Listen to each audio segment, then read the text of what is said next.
You may be wondering, what is the best way of getting your very first Chief People Officer or CHRO role? So today I'm going to be talking you through the 4 main methods of getting that job title for the very first time. And to help me share these 4 main methods with you, you are going to be hearing little clips from some of the Chief People Officers I've interviewed this year.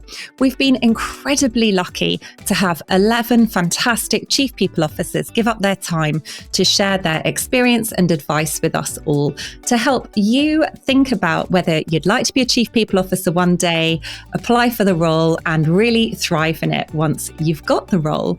Out of the 9 questions I asked them all, one of them was, how did you get your first CPO role? And when I analysed all of their answers, I discovered that there tended to be 4 main routes into getting that job title. So we're going to dive into all of those different routes today. I hope one of them feels like the perfect fit for you, and I would love to hear how you get on if you decide to give it a try and start putting yourself forward for that exciting top-level HR position. The very first method I'm going to share with you is the one that was also the most popular. So out of everyone I interviewed, I found that more people had got their Chief People Officer role this way than any other way. And that was simply through internal discussions. So they were given the job title through talking about it with either the CEO or the founder of the business that they worked in. And it was decided that the business or the organisation needed to have a Chief People Officer and that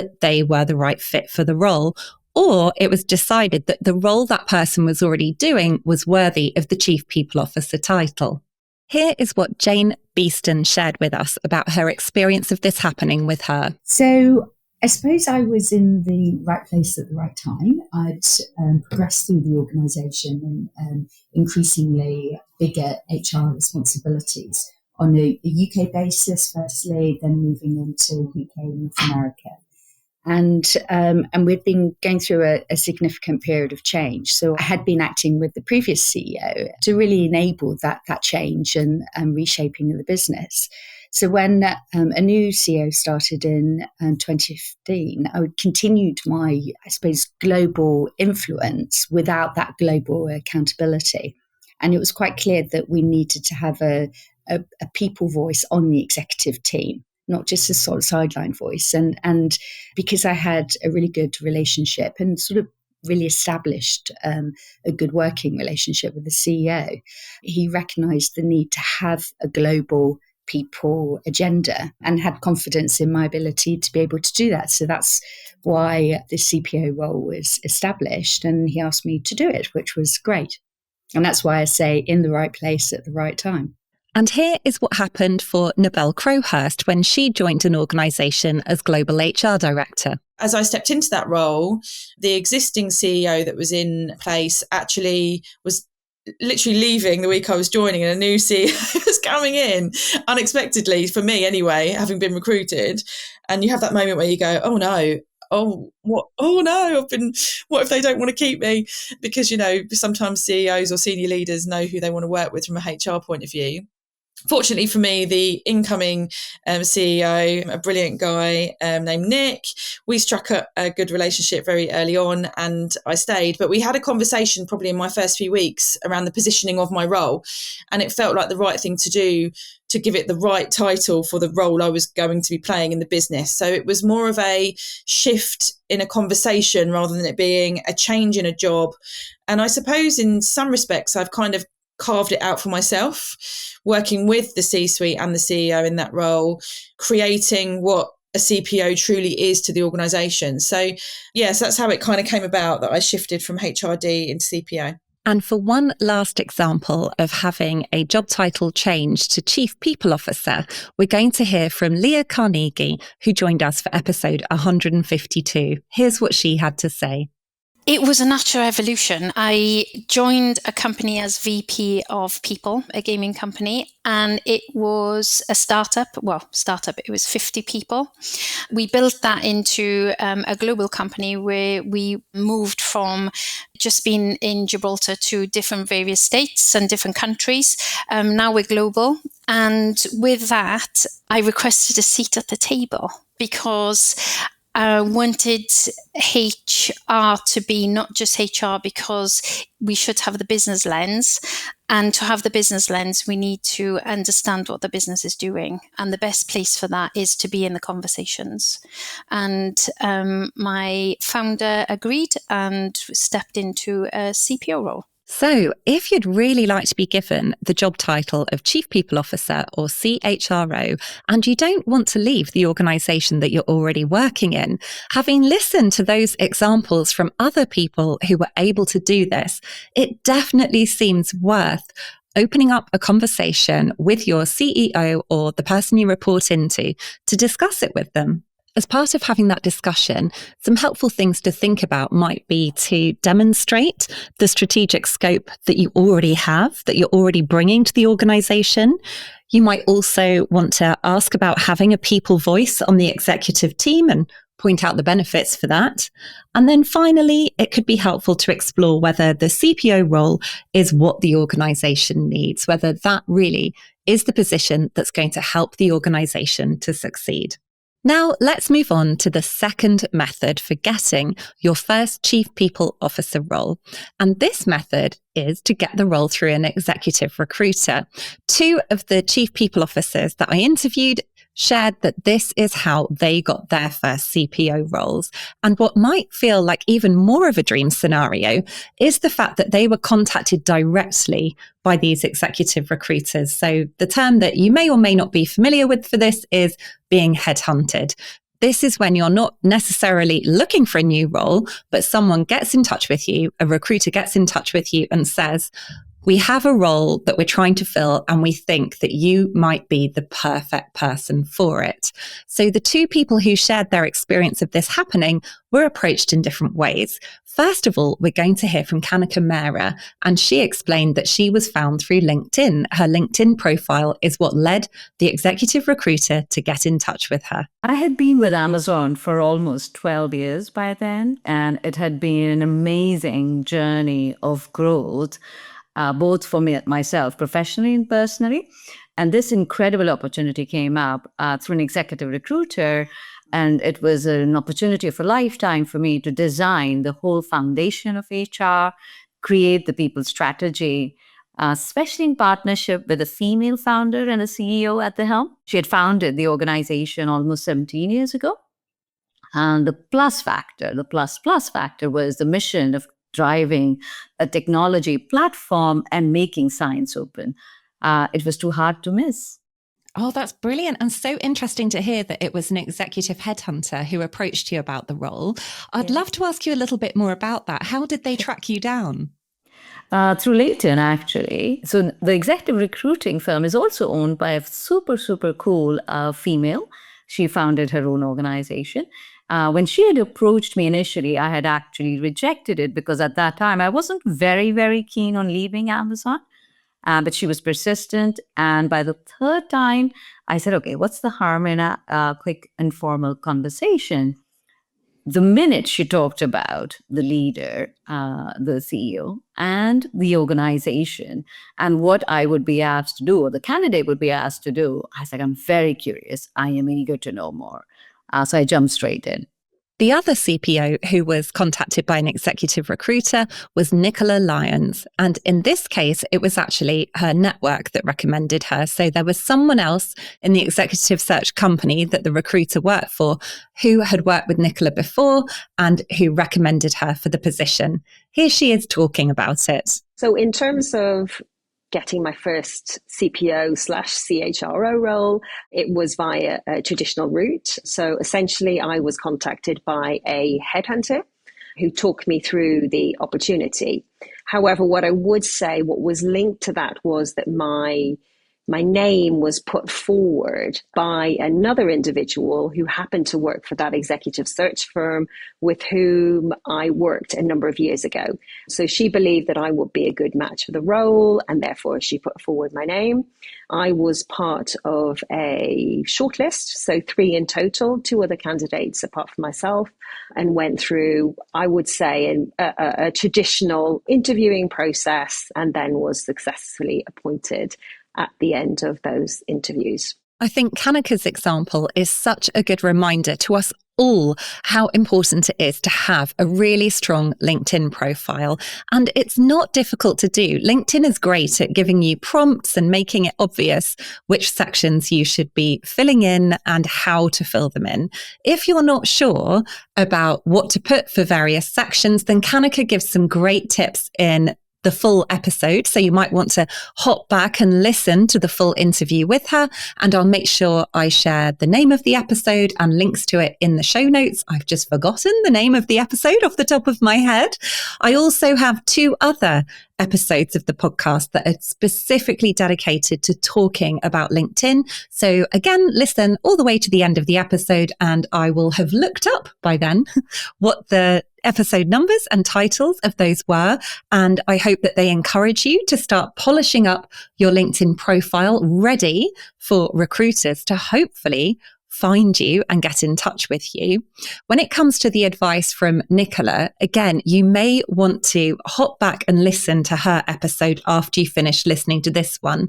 She gave some fantastic advice in the rest of the interview about raising your visibility and how to build your network and how to get on the radar of executive recruiters. There were so many brilliant tips that she shared. I can't put them all in here because it would make this particular episode way too long. So please do hop back and watch or listen to that one afterwards. Again, I'll make sure that I share the link in the show notes or the YouTube description if you're watching this on YouTube.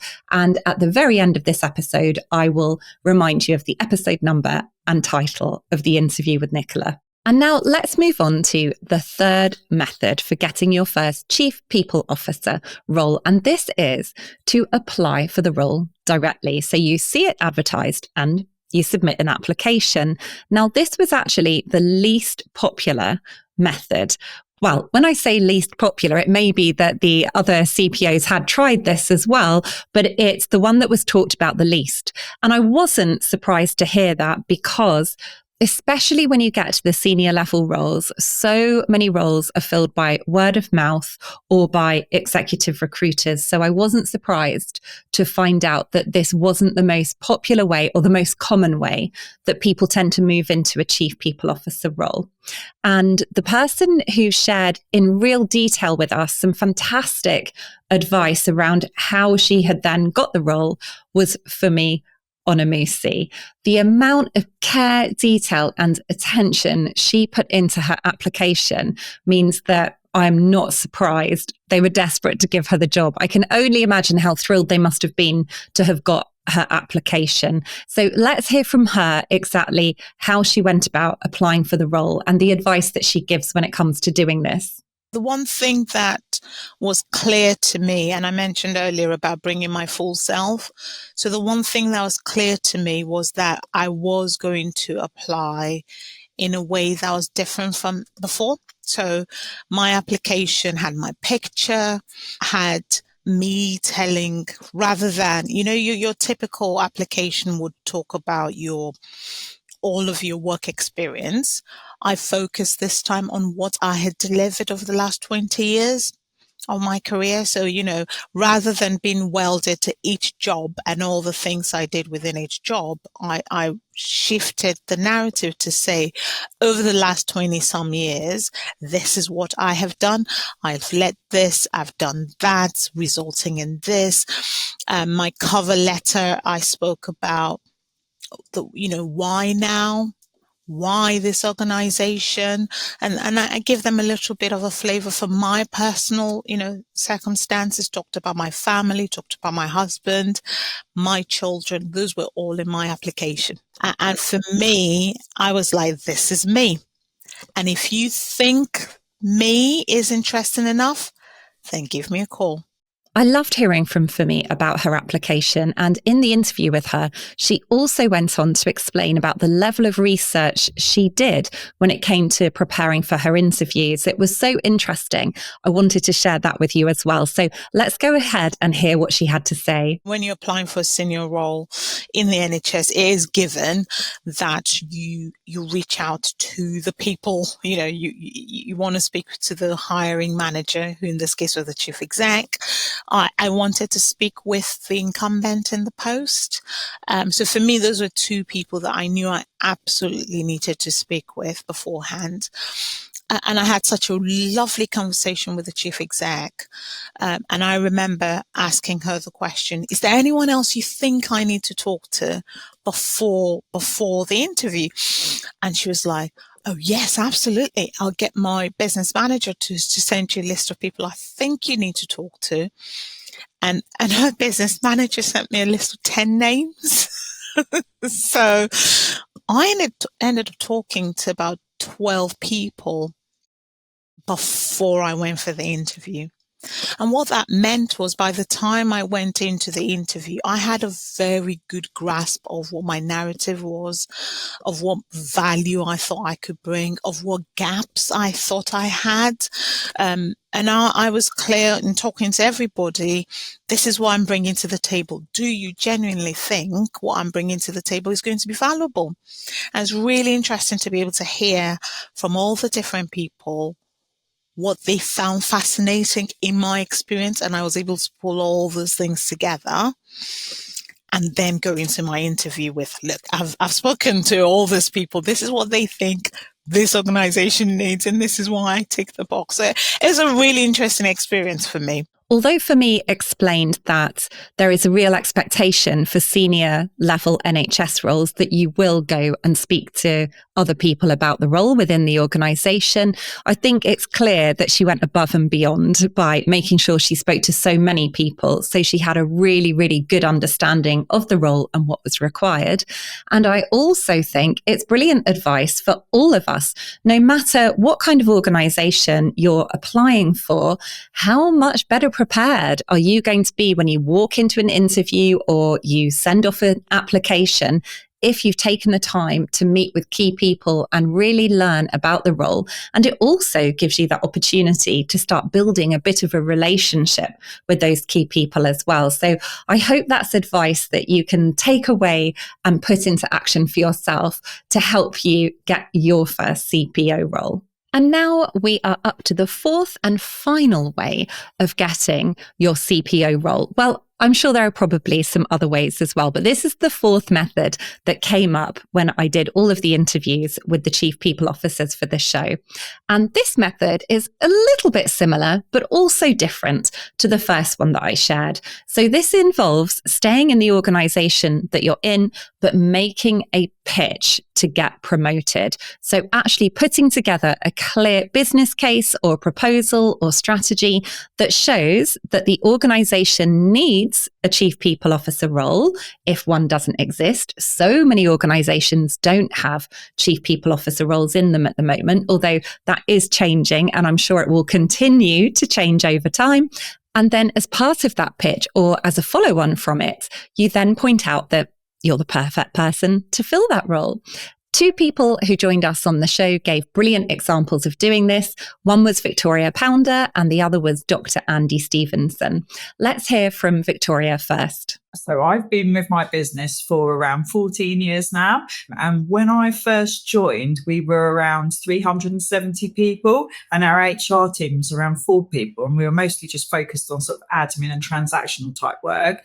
And now we're around 1,200 people and the people function as a result has had to evolve dramatically in that time. So I was the first head of HR, then the first HRD, and now the first chief people officer. So in one sense, it's sort of been a natural evolution as the business has grown, but it wasn't really just a title change. I actually only stepped into that role officially on the 1st of May this year, and I had to put forward a full business case to show why the firm needed a CPO at that stage in our growth, and then go through sort of a panel process to demonstrate why I was the right person to take it on. So we're a professional services business. So our product is our people. So elevating the people agenda to the exec level is a strategic step for the business as a whole. And our success depends on our ability to attract, develop and retain brilliant people. And so having a CPO role in the business reflects that priority, I think. And here is what Andy shared about his experience. So there's a really old proverb around some people watching things happen, some people making it happen, and some people wondering what happened. And to be honest, that phrase comes to mind because it was the chairman of the company where I got my first chief people officer job who just said, Andy, that's what you did. Because I was in a business that didn't have that role. It had a number of people operating at head of position. And I just went to the chairman one day and said, there's a much better way of doing this. And I'd actually drafted out a people strategy as to where I thought it could take the organisation for the next 5 years. So I took him through the process, took him through how it could work, what the role could look like. And then I said, and by the way, I'm the best person for that job. So it was a bit of a punt, to say the least. But effectively, I managed to persuade a business to give me a shot at it. So, and I will be eternally grateful to both the chairman and the chief exec who listened to this 30-year-old making a pitch to them and decided to give me a go. So, that's how I got my first CPO job. So, if you're in an organisation, the chief people officer role doesn't exist, informal discussions might not feel like the right route for you, or they may not be getting you exactly what it is that you want, which is that CPO title, then perhaps it's a good idea to take a leaf out of Victoria and Andy's books and start thinking about how you can put forward a formal pitch or proposal to convince everyone that actually the CPO role is needed and you're the perfect person for it. That brings us to the end of today's HR Coffee Time episode. I will quickly remind you of the 4 methods that we looked at together. So the first one was the CPO or CHRO role emerges through internal discussions. The second method is that you find the CPO or CHRO role through an executive recruiter. The third method is to apply for a CPO or CHRO vacancy. And the fourth and final method was to make a formal pitch for a promotion.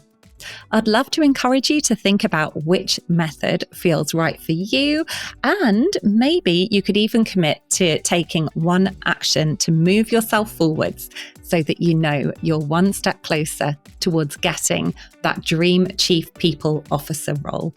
And before I say goodbye, I will quickly tell you the titles and numbers of the episodes that I promised to share at the very end, in case you want to listen to any of them next. So they are episode 31, 3 little known LinkedIn features which will help you get your next job. That's available only as an audio episode. So if you're watching this on YouTube, then I will pop a link to where you can find the audio version, or you can just search for it in any podcast app.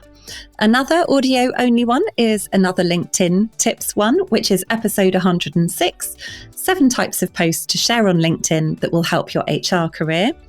The episode with Fumi Onamusi, so all of the Chief People Officer interviews are available as videos on YouTube as well as audio only versions. So the episode with Fumi was episode 149 and it's called The CPO Job Application That Worked, Strategic versus Operational HR and Why Compassion Matters.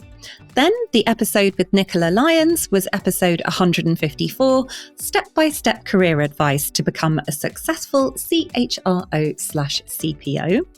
You can hear Kanika's tips for improving your LinkedIn profile in episode 147, How to Become a Successful Chief People Officer, Insider Insights, and you'll find all the other Chief People Officer interviews. So all of the Chief People Officers you've heard from today, you can hear their interviews in full just by scrolling back through the episodes. I wish I could list them all here, but I fear that it will turn it into the longest episode ever.